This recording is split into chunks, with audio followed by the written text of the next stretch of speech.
Dalam hidup kita, ada dosa-dosa yang sepertinya masih terus kita lakukan, sadar atau tidak sadar. Dan untuk itulah, kita perlu terus berjuang, berproses dalam memperbaharui hidup kita di dalam Yesus Kristus.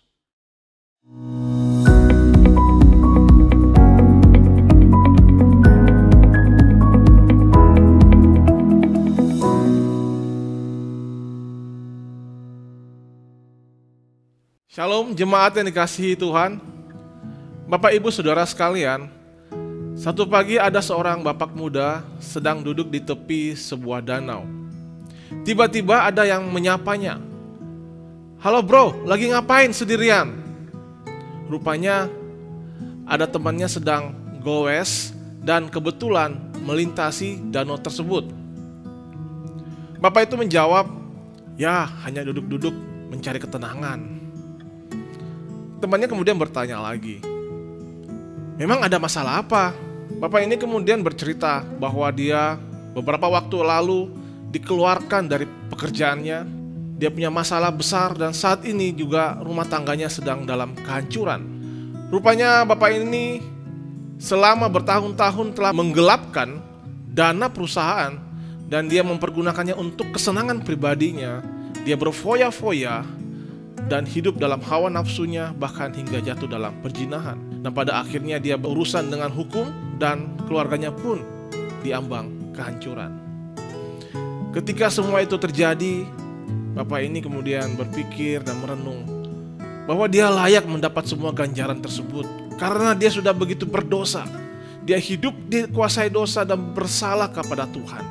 Dan dia merasa dirinya tidak layak lagi datang kepada Tuhan, mohon belas kasihan Tuhan.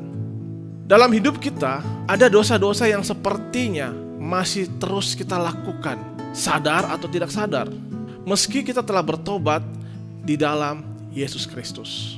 Dan seringkali kita merasa tidak mampu untuk lepas atau keluar dari dosa-dosa tersebut. Ada kebiasaan-kebiasaan lama yang seringkali mencoba menguasai hidup kita kembali. Dan kita merasa sungguh tidak layak lagi dikasihi Tuhan, tidak layak menerima pengampunan dari Tuhan. Firman Tuhan dalam Roma 6 ayat yang keempat sampai yang keenam berkata, "Dengan demikian telah dikuburkan bersama-sama dengan Dia oleh baptisan dalam kematian, supaya sama seperti Kristus telah dibangkitkan dari antara orang mati oleh kemuliaan Bapa, demikian juga kita akan hidup dalam hidup yang baru. Sebab jika kita telah menjadi satu dengan apa yang sama dengan kematiannya, kita juga akan menjadi satu dengan apa yang sama dengan kebangkitannya. Karena kita tahu bahwa manusia lama kita telah turut disalibkan, supaya tubuh berdosa hilang kuasanya, agar jangan kita menghambakan diri lagi kepada dosa." Bapak Ibu Saudara, sesungguhnya pada saat kita mengaku sebagai manusia berdosa dan mohon belas kasihan Tuhan, pada saat itu juga Tuhan mengampuni dosa-dosa kita dan kuasa dosa juga hilang atau telah dihancurkan oleh darah Yesus. Dosa tidak berkuasa lagi atas diri orang yang telah menerima anugerah keselamatan dari Tuhan Yesus. Dan juga manusia lama kita yang berdosa telah turut disalibkan dan dikuburkan bersama-sama dalam kematian Yesus Kristus. Dan secara rohani kita telah dilahirbarukan menjadi manusia baru di dalam Tuhan Yesus.